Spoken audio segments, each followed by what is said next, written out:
This is Ken Judge here on Ken's Corner, and we're here for Game 3, Toronto Maple Leafs against the Ottawa Senators recap. Well, hard for me to get that out. Joe, you know what? I'm going to let you start here today, if that's okay. And I just want you to point out a few of the good facts for an Ottawa Senator fan. Can you highlight anything that they can kind of hold on to being down 3 games right now? Yeah, it'll be over soon. Hey, They got that to look forward to. So, it's you know what they're a good young up and coming team. They're where the Leafs were when they first started this journey into the playoffs, kind of making some rookie mistakes, hitting over exuberant.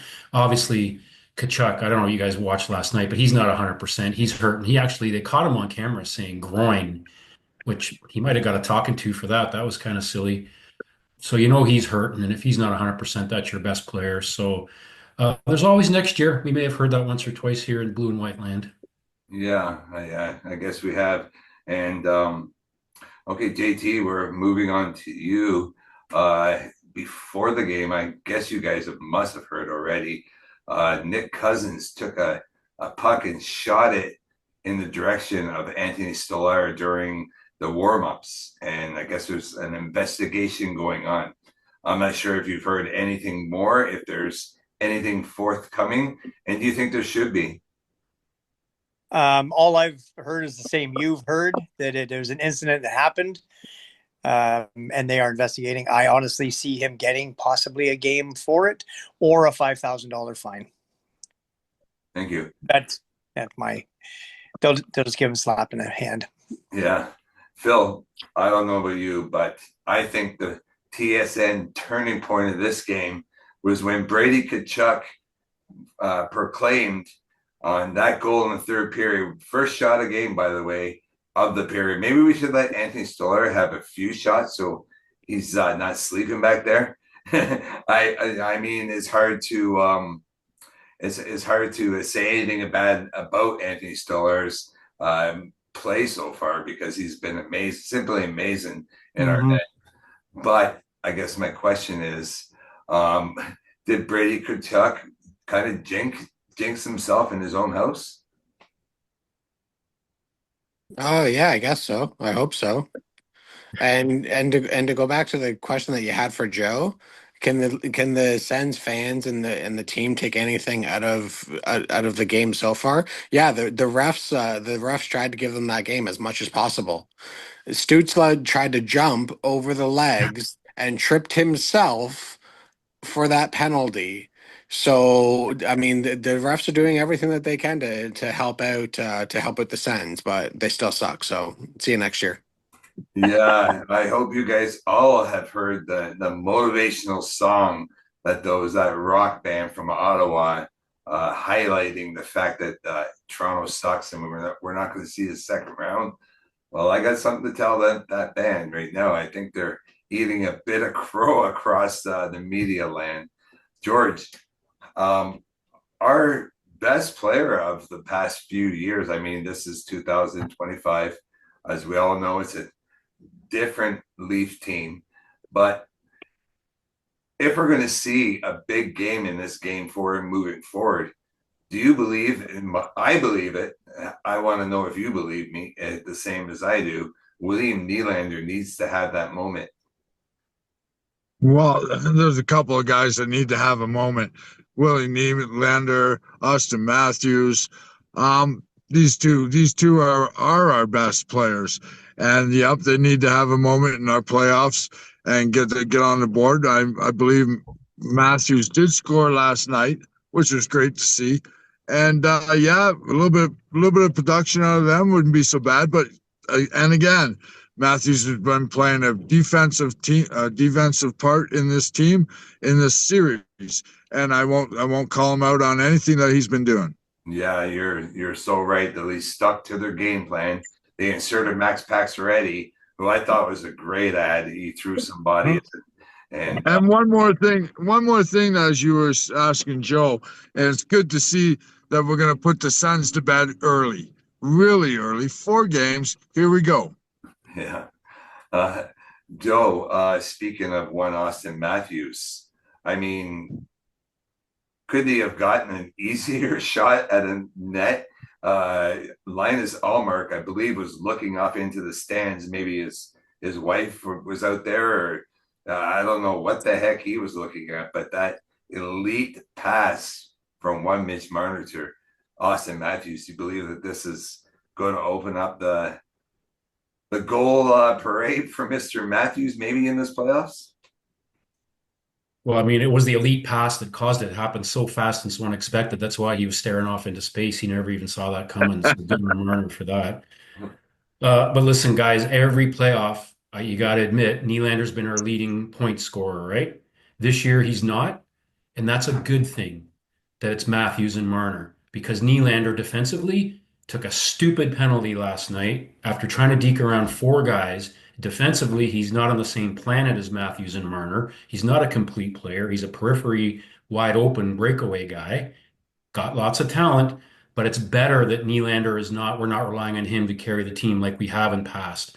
That's why I think Austin Matthews in the faceoff dot, what is he, like 90% or something? He's killing it. At least. And he's a defensive amazing. I am so impressed with so far the way Matthews and Marner have stood up. And if Nylander wants to play his periphery, I got the puck and I'm going to go in and try to deke around five guys. And then when they take it off me, I'm going to take a stupid penalty like that. That cost us a goal. Like and our power play. If that was Nick Robertson, you think Robertson would have seen the rest of the game? Oh no, probably not. But because it's Nylander, we give him a pass. He is sitting in the stands for that high stick. He took a bad penalty, a high stick, but Nylander should not have seen the ice after that play. So many times I've seen him take the puck in on his own with four guys and try to make the moves. The odd time he does it, but 95% of the time in the NHL, you're not playing with little leaguers. You're going to get it turned over, and everybody loves Nylander. He's great, and his shirt's off, and he's really cute, and all girls love him, and all that nonsense. But man, oh man, he is not a complete two-way player. And well, you know what? I believe he still has something ahead, Joe, and that's why I brought it up. I believe he might be the man that put this Sens team to bed. He owes us a couple goals this series that he's cost. JD, your thoughts on that first Leaf goal? Were you just wheeling the puck across the line? Because I know I was. I was wheeling a lot of pucks going across the line. Yeah, I don't know. We don't seem to be getting the goals that we normally would get, and we are getting the goals we normally wouldn't get. So this is a different team. It's a different approach. It's a different everything. And yeah, that one, I'll call it an empty netter for Matthews. That was just absolutely sick. But yeah, he didn't know about it. And there's a wicked picture of Allmark sitting there literally staring. And I think the caption below the meme was, I think you're back there somewhere. And it was as Austin was shooting that puck on the other side. But Austin knew it was coming. So the fact that he knew where to go, he knew if I go here, Mitch will get me that puck on my stick, on my tape, and it'll be so quick. So I have all the faith in the world in all of them, and including Willie. I'm sorry, but he's a winger on a line that's not there to be back checking hard. He actually is back checking. There's about 5-6 times I can pull up from last night's game where he actually did come back, which is 5 or 6 times more than he did last year. But yeah, he was throwing some body checks around as well. I know 100%. He is progressing. He's not Austin Matthews, and he's not Mitch Marner, but he's still up in the 100-point range guy. Like he's not a slump, so he'll do his job. Just I don't know. I don't mind the guy at all. He's strong as they come as well. He's one heck of a strong centered player when he wants to be. Phil, oh yeah. Starting from like what the heck was the name of that tournament again? Four Nations tournament. It seems like such a long time ago already, and it was only 2 months ago. Mitch Marner scoring that overtime goal, 3-on-3. Granted, his setup goal on both the Bennett and the winning goal against McDavid. Did that ignite what you've seen? Like, can you break down that pass from Mitch Marner, please? Yeah, like we said in the last podcast, being around that talent and the group of winners, the Stanley Cup winners that you have on Team Canada, you can only learn from players like Crosby, McDavid, Marchand. As much as what we don't like him, he's a proven winner. He's won Stanley Cups. These guys know how to put series away, and I think that the confidence that Marner got on that overtime winner carried into the finals for him. And we've already seen him be able to be that clutch guy in the playoffs so far. They broke the pass down last night, very similar to the one that he gave McDavid. And the hockey IQ on this guy to realize how fast the puck is coming around the boards from Rielly.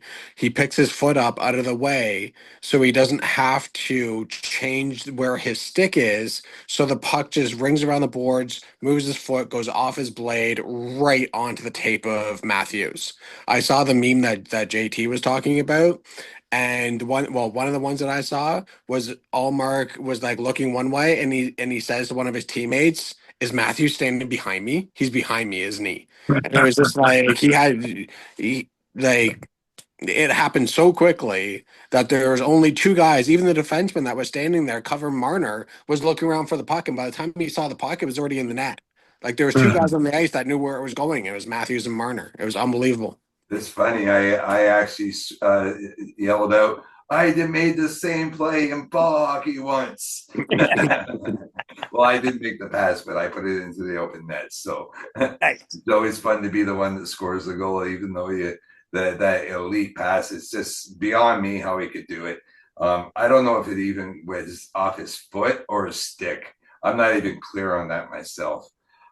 George, our bottom six, and better yet, our defense, worst goal scoring in all the NHL this season. Last, we scored the least amount of goals of any team with our defense. We've now counted, I don't know, 4 pretty important goals in this series, including that overtime goal by Simone. I want to call him Lafleur, Bobby Orr, Benoit. George, your thoughts on our defense scoring some goals? Look at that guy. He's a Russian defense. He rushes the puck into the zone. Him and McCabe are doing excellent. And you know, he sets up Domi for that shot to get to win the last overtime, and he gets a good face-off pass back and to shoot it in and get it in. I think they're all taking a little bit off of Myers and learning, hey, let's just shoot the puck. Yeah, definitely. And especially when it comes to overtime. Okay, guys, your thoughts, Joe. We're heading to overtime. A game tied 2-2. What's your thoughts heading into that overtime period? I mean, can Lightning strike twice and we could actually beat Ottawa in their barn? As we already heard, Brady Tkachuk said that was their house. You know what? I don't know about you guys, but I wasn't too. Normally, I'd be on the edge of my seat, stressed, going crazy. But with Anthony Stolarz back there, I have a different feel. With that defense back there, I wasn't nervous. I was confident, and I haven't felt that way in a long time. And I'd much rather have Stolarz there than Samsonov and all that stuff we've gone through before. Um, so I actually wasn't nervous at all. I was quite confident because the Leafs played a patient game. And yeah, as long as you got the goaltending back there, and I don't think Allmark has had a good series. I don't know about you guys, but I don't think he has stood on his head. And Stolarz, yeah, he's let in a couple of lousy ones, but it's usually after, like you guys said, a long period with no shots, right? But he is dialed in. He's making the saves when we need to. And I think the more crucial the time, the more likely Stolarz is to make that key save. So I was very confident in both overtimes. I say bring on the overtimes. With our talent and our goaltending, not worried at all. Hey, we're going to break down the game-winning goal, and we'll get a little kick in on it. Well, for you guys anyway. JT, we're going to start with you, and it's we get a face-off in their zone. I guess I don't even know how it ended up being in their zone, but somehow we got a face-off in their zone. There's only a minute or so off the clock. Brady Tkachuk has not yet hit the ice. Neither has Tim Stützle. So they haven't even played into the overtime. And that puck went beautifully, like Joe said, 90% of the time it seems Austin Matthews winning that draw, and especially as important as that one was. The shot came from Simone Benoit. The fans were cheering, "Go Sens, go!" Did you see that puck go in? Like, let's start. You can start, and we'll move on to Phil, George, and Joe, and just I'll give your little your thoughts and your excitement when that goal crossed the line. First, to see Superman put one in is beautiful. That's what I call him, Superman. Ever since he threw that punch, he's a Superman. He's probably the best number 6D guy in the league. Just his lack of ability is made up by his abilities. He's just, I don't know. I like the guy. That face-off was clean, and Matthews did his job instantly. If you've seen him come off that dot, he broke their D in their wing and went straight at the net. So when that puck came through, not only did Matthews put it back to him, Matthews was the screen on the shot all in one play. It was and he spun. Hey, that's the other thing. As he came through, he had already turned. He was facing that goalie as that puck was going by. Had that rebounded out, he was burying it. It was the perfect play. It was the perfect play, but it did not need it because it was the perfect shot. Yeah. Phil, someone asked Matthew Knives in the presser afterwards, wasn't that your goal? Did it touch you? And he quickly said, that's Benny's goal. What do you think? I'm not sure if it touched him or not. I'm sure that the NHL looked at it. I did hear something about somebody complaining maybe it was a high stick that might have touched it. I don't know. It looked like a seeing eye single to me. I don't think it hit Matthews. I don't think it hit a defenseman. I don't think it was deflected in any way. Thank you. George, considering it was off of a face-off, do you think maybe we can put to bed Travis Green's claims of Leafs having too many men on the ice? Well, I did go to the bar out here in Calgary, Cat and the Fiddle, that's promoting the Leafs out here in Calgary land. And I got to see the first two periods, and then I went to work. So on my way to work, I was listening to the radio and stuff like that. But I did get to see the replays, and yeah, it was just it was a great goal. Sorry, I went off track. I forgot your question. That's okay. You know what? After the game, I'm using a lot of the pressers, and I find this one really funny, guys. I don't know if you heard it, but they asked Simone Benoit, that was your biggest goal in your life? And he's like, yeah, I've scored literally 7 goals. And they said, okay, so what was your second biggest goal? And he goes, I don't know, maybe in Pee Wee.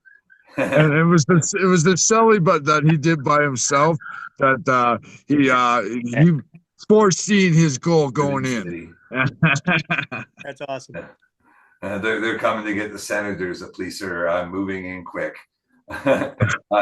Joe, that celebration by Benoit, I don't think he even thought that. I don't know. It just seemed like he was really stunned, and he didn't even know how to celebrate a goal. Yep. Because he did it before. Probably part of that. Can you guys imagine? He wasn't good enough to play for the Anaheim Ducks. So, good move on Tree Living. We stole that one. He's really developed into a great number 6. Mm-hmm. JT's right. He's probably the best number 6 going. And we usually ask him to, be the physical guy. So he's obviously got some offensive talent, and he put that one on the net. All pucks go to the net in overtime because you never know what happens. Good things usually do, and that's what happened for him. So I also think, though, that did you guys see the video where the Leafs scored? I think it was their first goal in game 1, and the assistant coach went crazy, and Berube looked over to him and said, no, we're not doing that. Yeah.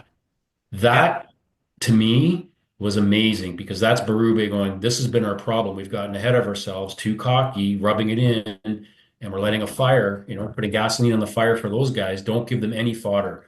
So I kind of think that maybe Benoit had that in his mind too, going, okay, we scored, but we haven't won anything yet.